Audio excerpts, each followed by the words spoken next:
說服力咧係無論喺個人嘅生活或者事業上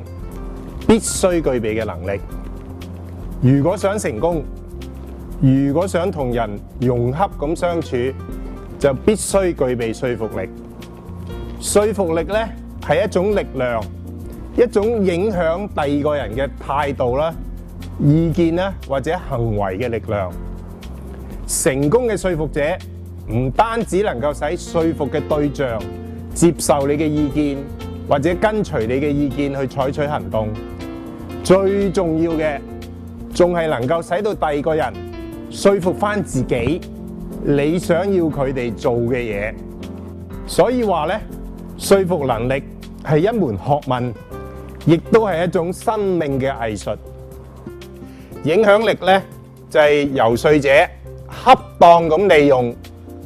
我哋所謂 formal authority， 即係正式嘅權力，或者 informal authority， 非正式嘅權力，去影響第二個人嘅意見或者行為。所以說服力同影響力咧係有一定嘅關係嘅。可以咁講，如果你話說服力係一個流程嘅關係，影響力咧係一個機制嘅關係。希臘嘅思想家 Aristotle 曾經講過，如果真係要有說服力，你就要以邏輯即係 logic 去贏取別人嘅思想，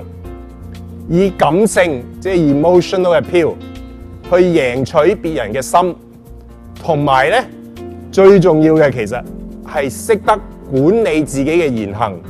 以致被視為權威。